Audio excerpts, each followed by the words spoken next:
All right, everybody, welcome into another episode of the NFL Seekers podcast. I'm your co-host Danny here with Shane. Today we're going to be talking about the top 10 fantasy football quarterbacks for this season. It's a little early, but or way too early. Top 10 fantasy football quarterback rankings. We're without Josh today, but he'll be back next week, and we'll still get his top 10 quarterbacks. So, how are you, Shane? You excited?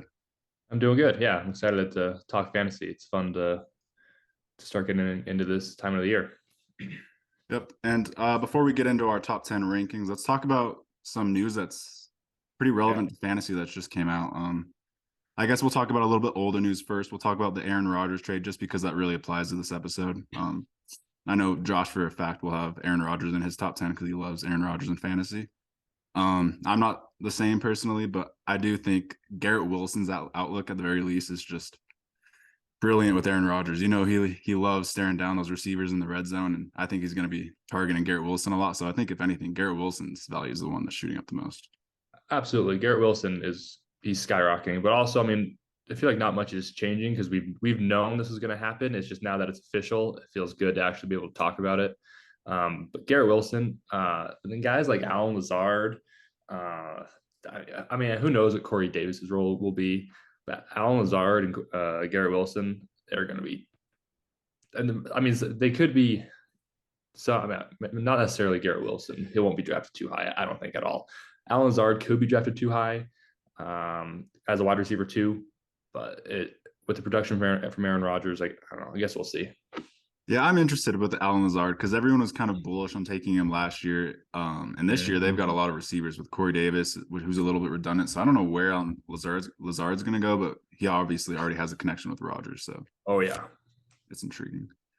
And then I wanted to really talk about the Javonte Williams news, even though this is a quarterback episode. It's just some breaking news that came out yesterday, and Broncos running back Javonte Williams is expected to be ready by the season. And I'm a big Broncos fan, so I'm excited for this. I'm shocked, honestly. I thought it would be like week 8 till we got him back, and this is big for fantasy, bigger than probably people realize. This affects a lot. I didn't really necessarily think week 8. I mean, that could have been, but I heard maybe 4 to 6 weeks in we'd start seeing him, and then even by then they'd probably start him out slow. And I mean, so by the time he'd be fantasy relevant, it would basically be irrelevant. Yeah. But if this is true, if he's actually gonna be ready by week 1, I mean, he's gonna shoot up draft boards now. Here we are in May, but it's still they still have Samaje Perine, and he's still coming off a serious injury. I'd still be scared to draft him, but this is definitely hopeful news for sure. Yeah, very hopeful.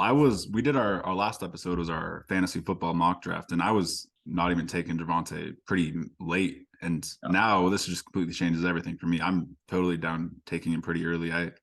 He's a beast, man. He's just a beast. I think he's a physical beast. I don't really see him getting re-injured too easily. I think they'll ease him into things with Perine coming in. So I love Javonte. I think I'm going to target him. I might be trapped, but yeah, that's why I'm scared of him. That's why I probably won't touch him, because they're going to ease him into things, and they're going to use Samaje way too much.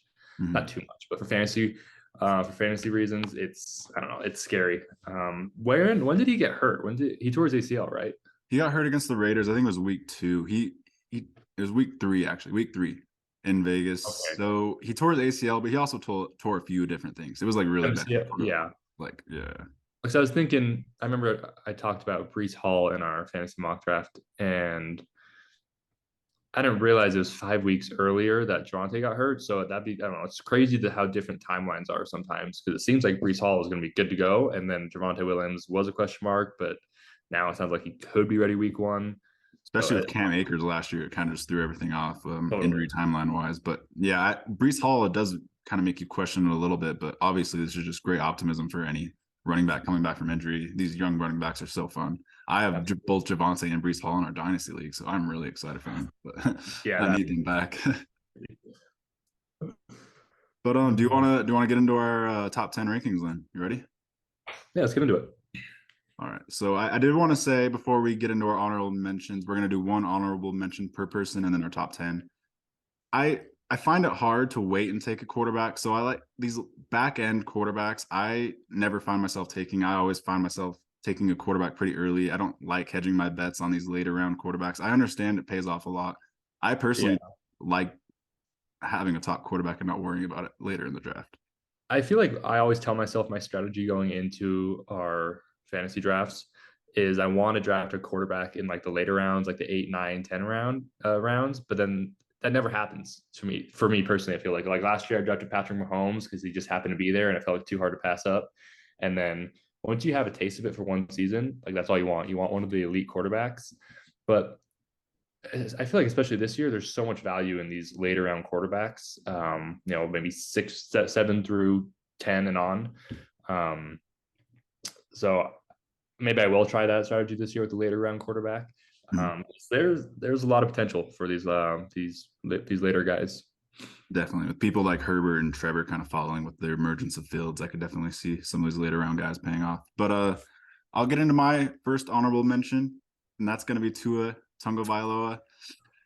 I'm low on him, man. I pretty much everyone's going to have him in their top 10 that you'll see. I don't really trust Tua this year. I understand that he was really good last year and he was healthy because they just force fed Jalen Waddle and Tyreek Hill the ball every play. But man, I don't know. I'm not betting on Tua. I'm not drafting him in any league. I'll just be completely honest. I'm not going to tell anyone to draft him either or bet on him or anything. I understand he's in a great offense, a great situation, but nothing really moves the needle too much for me to where it's like I would rather just take a Deshaun Watson or someone like that, and that over Tua later. So that's crazy, man. Because my honorable mention is Tua.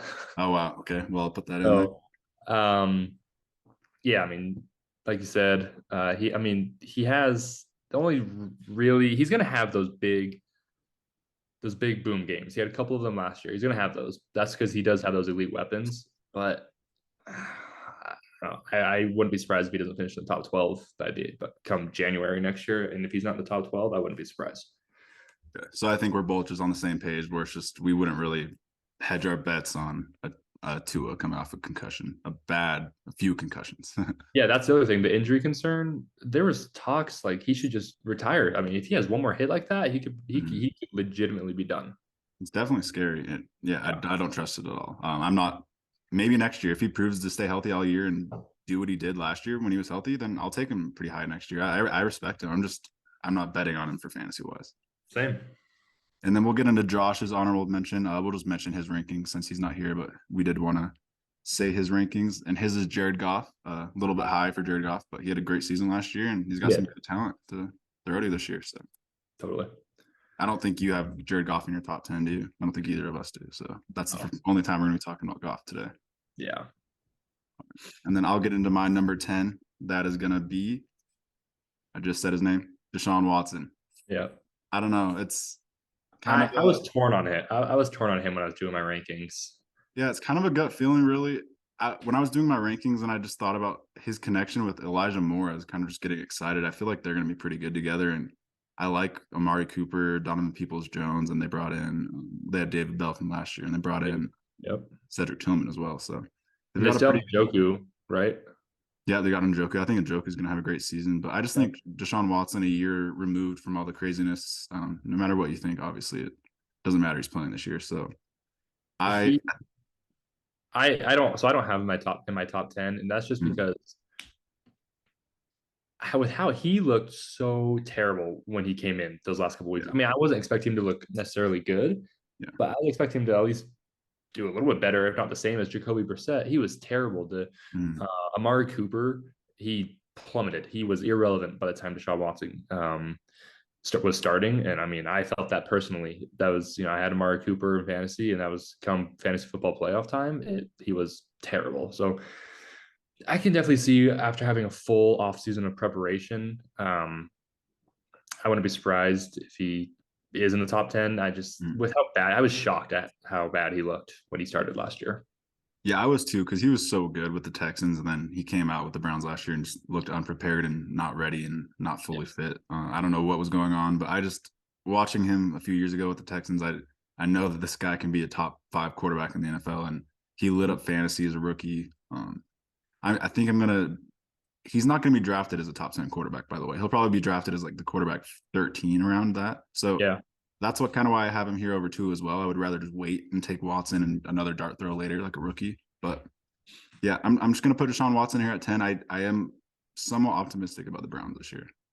Yeah, they do. They have a upward trending offense, it feels. For sure. And I think Kevin Stefanski is an underrated coach too. So I just think that the Browns are going to be decent. But let's hear your number 10. My number 10 is Dak Prescott. When I was looking, I thought he played less, but he ended up playing 12 games last year, which is more than I thought. So hopefully, I feel like if we can get a full season out of him, he would be a legit solid fantasy quarterback. He's got great weapons. Obviously, he still has CD, still has Michael Gallup, but then they added Brandon Cooks. I think losing Dalton Schultz hurts a little bit. But I mean, who's that? Schoonmaker? Yeah, they brought in that Michigan guy. They must like him. Yeah, I'm sure he'll be, obviously where they draft him, he's going to be relevant. But so he has good weapons to throw to. And then as his strength of schedule, he has the 19th strength of schedule for quarterbacks. So not too difficult of a schedule for him this upcoming season. So that's promising. But yeah, he's not someone I want to draft. I feel like I don't really want him on my team. But I don't know, at 10, I feel like it's a fair spot for him for now. Here we are in middle of May. I feel like that's fair. I'll kind of go into my analysis on Dak Prescott as well here because I have him at 9. Nice. Kind of the same reasons as you. I'll be honest, Mike McCarthy is gross, man. He's a mess. He's a bad offensive coach. He's not good. Go back and watch the Packers. Watch Aaron Rodgers magically carry that guy. I mean, Mike McCarthy is not going to be doing much for this Cowboys offense. Kellen Moore, losing him is really bigger than people think. I'm starting to think, and Mike McCarthy doesn't know how to call an offense. Like, the Cowboys have a lot of talent, like you just mentioned. Like, I think Brandon Cooks helps Dak a lot. I think they'll have a good connection.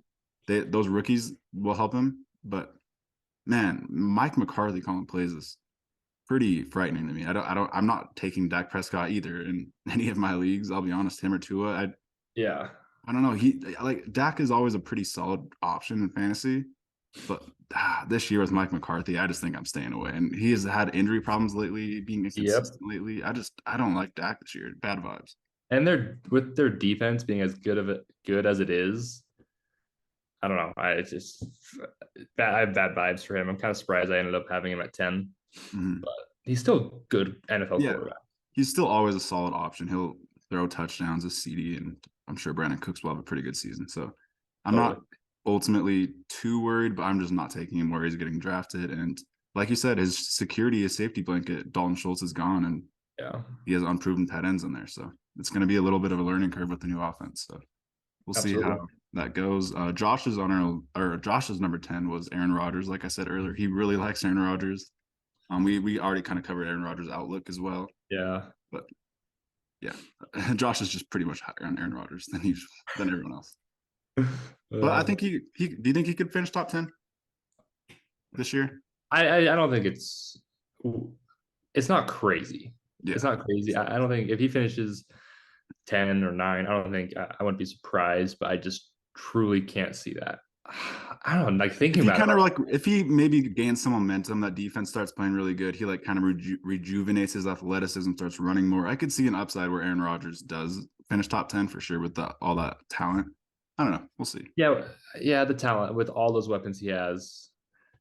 I feel like it's so hard, especially coming into it where he's on a new team. It's so hard to judge and to kind of decide what you think he's going to do.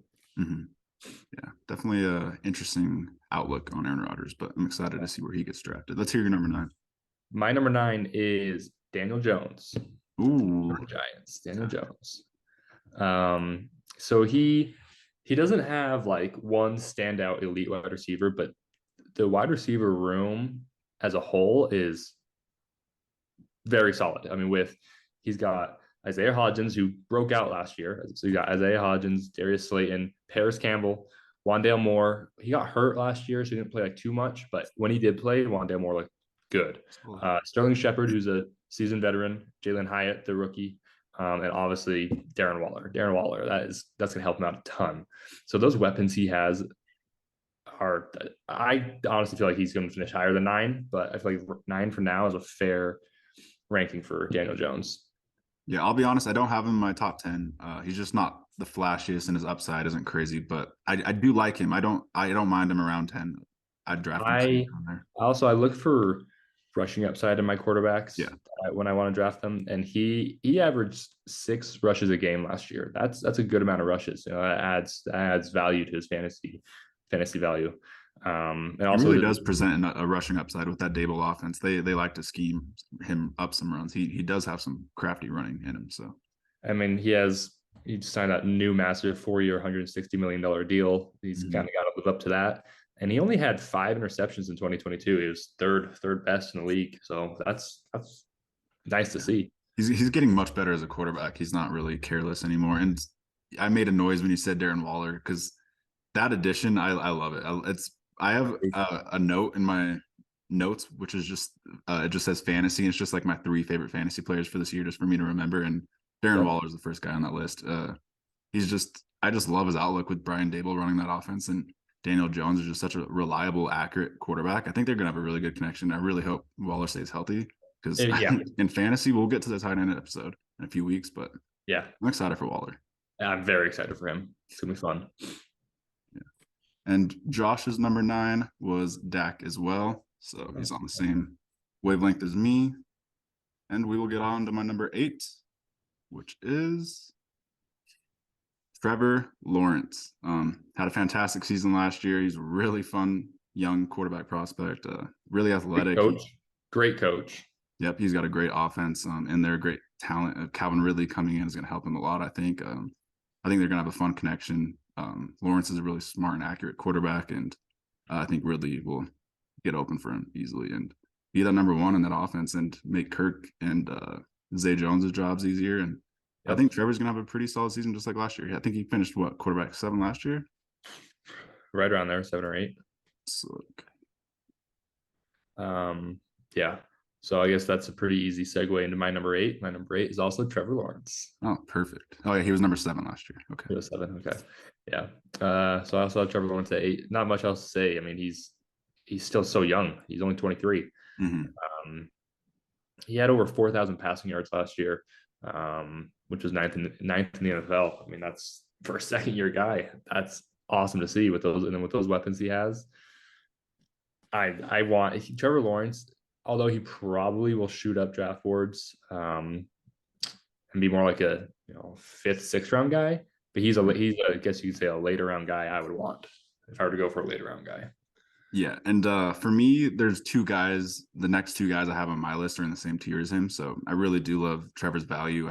Like you said, he's going to be getting drafted later than he probably should, and he's got upside. You saw some weeks last year where that offense just went crazy, and he was getting like 35 points. So I don't mind Trevor just a few rounds later than Burrow. I think that's really worth it. I don't know how much of a drop off there is between him and Herbert. And let's talk about Josh's number 8. Well, wow, it's also Trevor Lawrence. That's pretty crazy. That's pretty funny. We've all got Trevor Lawrence at 8 then. Okay. Anything else you wanted to say about Trevor Lawrence though? No, I mean he does add some rushing value, and they also added Anton Harrison to that line. Ooh. So that's nice. That's nice to see for Lawrence. Yeah, that's big. Getting more investments into that offense and that offensive line, it's big for his future. Yeah. But the sky's the limit for Trevor Lawrence in his future. Let's get into my number 7 quarterback, which is. There's a lot of controversy surrounding these 2 because they played each other in the playoffs in a pretty interesting game that everyone likes to meme my number 7 quarterback Justin Herbert about. He blew a lead, I guess. So I guess he's just somehow worse than Trevor Lawrence because he blew a lead and his coaches were super just scared, I guess, to throw the ball in the second half. But on another note, I love Justin Herbert, man. They brought in Quentin Johnston. I love him. I think he's going to complement their 2 really good receivers well, and they've got a lot of talent on the offense, a lot of talent, and they got Kellen Moore in there now. And dude, I have so much respect for Justin Herbert as a Broncos fan. Playing him twice a year, pairing him with Kellen Moore is probably the worst thing that could ever happen to me, other than Andy Reid and Patrick Mahomes. So I hate my life. I think Justin Herbert is someone that you really should take. I mean, personally, I feel like you guys have Chiefs fans, Raiders fans, and Chargers fans shaking in their boots with the Russell Wilson and Sean Payton duo. I don't want to talk about it, man. Okay, sorry. Well, my number 7 is not Justin Herbert. Okay. It's Justin Fields. Okay. Yep, we got Justin Fields at number 7. He had that late breakout in 2022. He was like one of the best waiver wire ads last year you could have had. Um, like I mentioned earlier, with the rushing upside, he's got the rushing upside. He averaged 7.1 rushes a game last year, Mhm. and their running backs. I mean, they have Deonta Foreman and Khalil Herbert. They don't have that. I think they're definitely a tier below. I don't know, maybe a half a tier below David Montgomery or so. So he's going to have more potential for rushing. So I like that a lot. He finished 21st in the league in interceptions. He had 10, which I guess that's not terrible considering the situation he was in. You know, new starting quarterback. Um, I can imagine he'll be better than that this year. And also with the addition of DJ Moore, that wide receiver room it's not like amazing, but that's a very, very nice wide receiver room to have if he's your fantasy quarterback. DJ Moore helps that Justin Fields outlook tremendously, and they did add a lot of talent. They added offensive line talent and receiving Yep. help, which means a lot. And Roshan Johnson is an underrated ad as well. I'm a little bit scared about Justin Fields repeating his rushing dominance that he had last year, just because I think their teams are going to kind of figure it out more and kind of just. They could. It also, I feel like his rushing stats.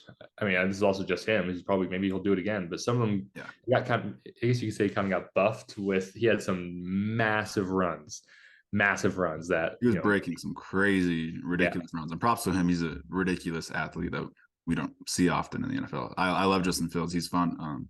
Crazy upside. He was scoring 40 points, 40-point games like crazy last year in our league. Yeah, and if he can stay consistent for a full year, then the upside's limitless for him because he started the season terribly last year and he still finished as a top 10 quarterback. So I like totally. Justin Fields a lot, and I have him a little bit higher than you. Wow. And Josh's number 7 is going to be Lamar Jackson, which is kind of surprising. That's pretty low, That is. but we know that he's a little bit higher on Justin Herbert. So I guess we'll have to see where Yeah. Justin Herbert lands on his rankings. I don't know why that capitalized, but okay. My number 6 quarterback is Justin Fields, though, so just a little bit higher than you. I just have him over the. Oh, I'm so sorry. My number 6 quarterback's Burrow. I totally skipped over Oh, Joe Burrow. Okay, yeah, I've got Fields wow. one spot over Burrow just because I like the Lawrence, Herbert, and Burrow kind of tier. I kind of have them all somewhat similar, and then I would take Fields over them for the rushing upside. I love rushing upside in fantasy, so Yep. I love Fields' outlook this year as well. So I just have him a little bit higher than Burrow, but that Bengals offense is always so high powered that I mean I have to have Burrow over Herbert and Lawrence, but I might be a little bit lower on him than some because he does have good rushing upside too. Like Joe Burrow rushes for He does. touchdowns. He does. But that's Joe Burrow at 6. That's I don't know. A little low for you? That's not. I mean, it's not crazy low. It's a little low. Obviously, I have Joe Burrow higher than that. Mm-hmm. But that feels very bold right now to have Justin Fields above Joe Burrow. I Yeah, like it. I like it. yeah. I'm a big rushing potential guy for my quarterbacks, and I think I'm taking Justin Fields over Burrow, but Burrow's the next quarterback for sure. Yeah. Okay, my number 6 quarterback is Justin Herbert.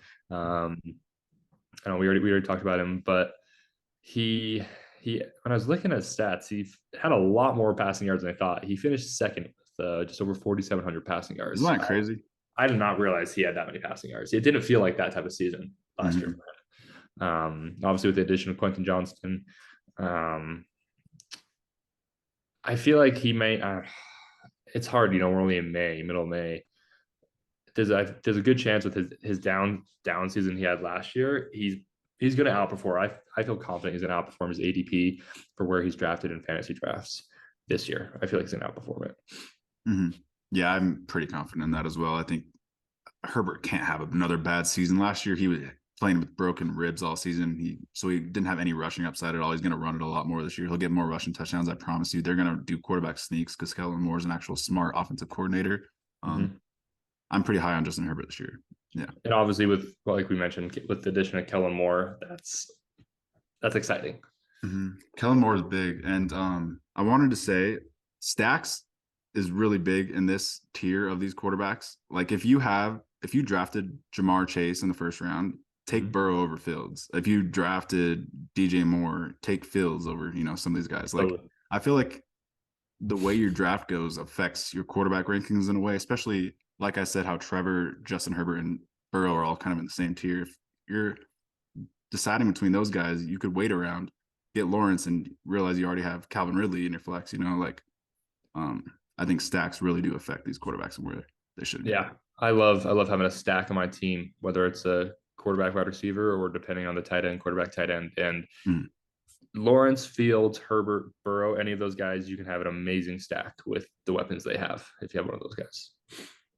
Yep. And Josh also has Justin Fields at 6, so we will put him in there. And we will get on to my number 5 quarterback, which is Justin Fields. We already kind of covered him pretty well. I think Justin Fields is gonna pick off where he left off last year and take off with this new offense, with these new weapons around him. I think he can really develop as a passer and throw some more touchdowns. They got Tonyan in there, a new tight end with Komet. I like the offense. What's the? I mean, I know it's still early. We haven't done too many mock drafts, but what's the earliest you would take Justin Fields? What round? Man. Oh, that's tough because I got obviously spoiler, but my number 4 is Lamar, and Yeah, I think Fields might go in front of Lamar in some leagues. I really do, which is crazy to me. that feels crazy to And me. we'll talk about that soon as well. But I've been seeing, I think Justin Fields just has a higher ADP right now than Lamar, which is pretty wild. Yeah, with Justin Fields, I mean, I feel like it just depends on where you get him. There's a good chance he's going to get not overdrafted. I guess overdrafted. Maybe I don't know. I guess he could get drafted too high, but he could. He could. I mean, he drafted as the number 4 guy and he finished as quarterback 11. I could see that happening.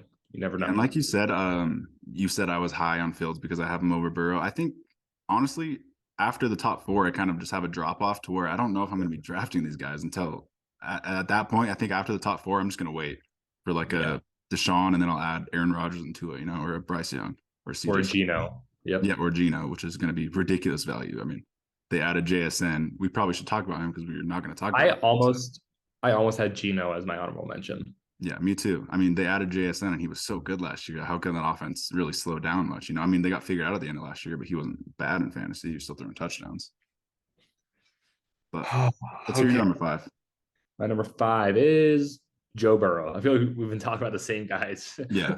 Wow, yeah, Joe Burrow. It's tied for second with Josh Allen in passing touchdowns last year at 35. He was 5th in passing yards with over almost 4,500, and he still has the same great receiving core. And they added Irv Smith to replace Hayden Hurst, so he's still got a great core. Yeah, I like that a lot. The Irv Smith edition, and I'm a little interested to see what they do about Mixon, but I don't really care. Yeah, the offense is going to be good, and Joe Burrow won't really be affected by it. They're going to have a good outlook on offense. And Josh agrees with you there. He also has him at number 5. So good man. Go. And let's get in my number 4 quarterback, who I just told you it was Lamar Jackson.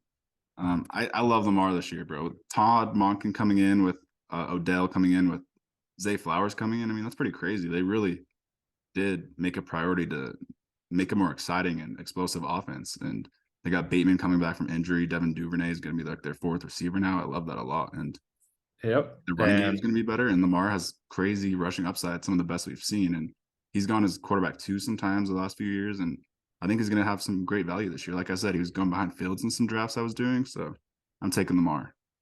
I also have Lamar at 4. Just to keep going on with that.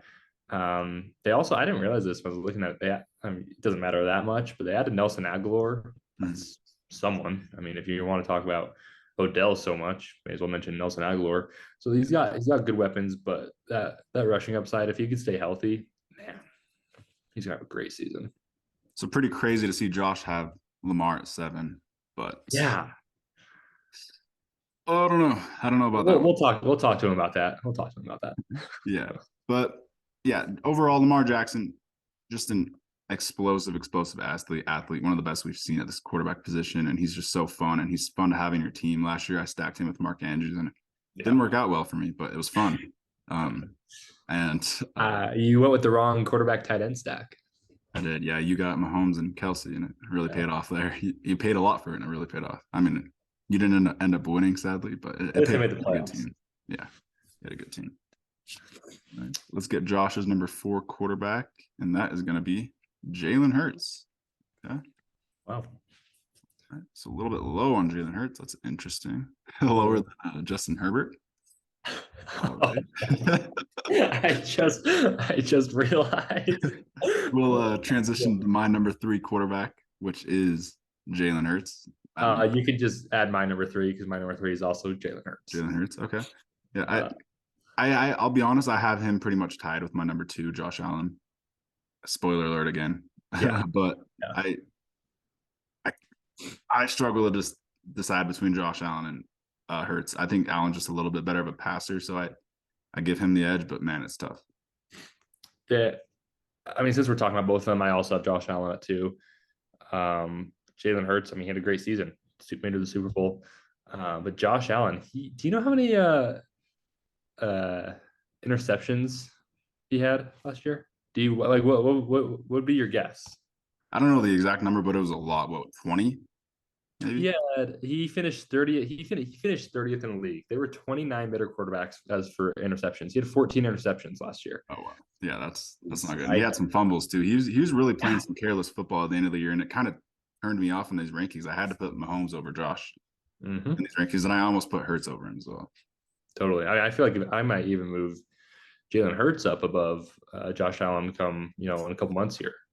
Yeah, I could definitely see that trending in that direction here because he really was just playing careless football. He in the playoffs even it seemed like he just wasn't all the way there mentally, and I don't know what was going on in that offense, but him and Stephon Diggs weren't clicking, and Yeah. a little scary. But Jalen Hurts, Josh Allen both have some of the best rushing upside we've seen in football history. Up there with Lamar Jackson. They're just beasts. They're going to get a lot of touchdowns rushing, especially Jalen Hurts. The Eagles just abuse the quarterback sneak in the red zone, and Yeah, when they're on the 1 yard, when they're on the 1 yard line, it's like what they're going to do when they have the 2 guys behind Jalen Hurts, but it still works like 95% of the time. It's crazy. The league tried banning it, or the league was about to ban it, and they didn't. So the Eagles are just going to abuse that every play. Swift isn't going to get many 1 yard touchdowns again. Instead of getting vultured from Jamal Williams, they'll get vultured from Jalen Hurts. Yep. Never drafting Dre Swift again. Yep. And yep, we were right. Josh's number 3 quarterback is Justin Herbert. So the fall stops. He doesn't go above number 3. Yeah, at this point, I was surprised he didn't have him at 1. Right. And yeah, my number 2 quarterback, I'll talk a little bit more about him, Josh Allen. I just don't predict him finishing as quarterback 1. He might finish as QB3. He's not going to be QB1 this year. It's going to be Hurts, Mahomes. He obviously has the talent to do it. It could be Lamar that can finish as quarterback 1. Could be Lamar. I don't see Josh Allen finishing as quarterback 1. Yeah, it's really just who stays healthy and the careless way that Josh Allen's been playing. I don't even know if he will stay healthy the whole season. And he's my favorite quarterback, man. I'm not trying to talk down on him, but yeah, I just want to see more from Josh Allen. I expect more. And as long as Gabe Davis is the wide receiver 2 for the Bills too, I wanted to say I don't really want to bet on the Bills. I don't think they're going to win a Super Bowl with Gabe Davis as their wide receiver 2, and I think Kincaid is their second best receiver right now. Yeah, it's kind of disappointing with Gabe Davis. I thought he was going to be such a stud after his rookie year, but yeah. I also have Josh Allen at 2, by the way. But yeah, who does Stores have at 2? Right, Josh at number 2 has Josh Allen as well. So we are all in agreement that Patrick Mahomes is the number 1 quarterback for fantasy football this year, with Josh Allen as the number 2. Yep. Patrick Mahomes, man, he is just going to be consistently dominant, getting you 30-point games as a baseline minimum, upside of like 55 points. You stacked him with Travis Kelce last year. It almost broke the league. I mean, it's just ridiculous the things that they crazy. The numbers they can put up. Last year, like I would get the argument if going into last year's fantasy football drafts, I understood the argument if you didn't have Patrick Mahomes at number 1 because he lost Tyreek Hill, one of the best wide receivers in the league. That obviously didn't matter whatsoever. And now coming into this season, it's an easy number 1 for Patrick Mahomes. He doesn't need an elite wide receiver. He can have guys like Marquez Valdes-Scantling and nobody else basically. And obviously he sells Travis Kelce, but he doesn't need high tier wide receivers to be elite. Do you see how many passing yards he finished with? How many? 5,250. Yeah, it's just As his GOAT career stuff. high. It's crazy. It's literally just GOAT stuff. That's just what he is. Patrick Mahomes is just a GOAT. And like you said, nothing you can take away any of his toys. You can take away Tyreek Hill. You can take away anything. He's gonna be the best quarterback in the league. He's gonna be He's Mahomes. gonna figure it out with whatever he has. He'll figure out with Sky Moore this year. He'll probably have a pretty good connection with Sky Moore. He'll probably have a good connection with Rashee Rice. He'd have a good connection with Justin Ross, the undrafted receiver last year that if they put him out there. It doesn't matter. It's any running back they put out there will succeed. And yeah, he's just going to be consistently dominant. He's too consistently dominant to not take as the number one quarterback, in my opinion. He also, I feel like he does have a better, he does have better weapons this year with obviously Kelsey. He still has MVS. They added Kadarius Toney. Now he has a full offseason with Toney. And they also added Richie James. Richie James had some good games with the Giants last year. Yeah, he's a fun player. Yeah. Yeah, I mean, even if they lost Travis Kelsey, Patrick Mahomes would find a way. I mean, yeah, that offense is just too prolific, too proven. Perfect. Yeah, that was really fun getting into our top 10 rankings. I feel like for this early in the season, we're somewhat in a pretty good agreement. Yeah. Oh, yeah. Patrick Mahomes is our overall quarterback 1 with the NFL Seekers, and Josh Allen is the overall quarterback 2. I like it. We have the same 1 through 4. That's pretty crazy. Yeah. Josh is a little bit mixed up there with Justin Herbert throwing up in there at number 3, but yeah, we'll talk about that. Yeah, we'll get some more insight, especially we'll have a receiver episode coming out soon. We'll talk about those Chargers receivers, but yeah, all off season we're going to be here talking about fantasy football, football in general, the NFL. That was really fun. Thanks, Shane, for coming on. We missed Stores, but he'll be back for the running back rankings next week, so it'll be fun. Yeah, that'll be fun to have Stores back, and this was a good episode, and thought it went well. I'm kind of shocked as to how many we had pretty similar. Yeah, I am too. I thought it would be all over the place, but it went smooth. That was a good list. I like Daniel Jones. I should probably think about moving up my list a little bit, but yeah, totally. Thanks for coming on, Shane. Thank you guys for tuning in, and that was a lot of fun. Absolutely. Tune into the NFL Seekers podcast on all platforms to see our fantasy football rankings and mock drafts throughout the offseason. But all right, thank you guys. Have a good one. Peace.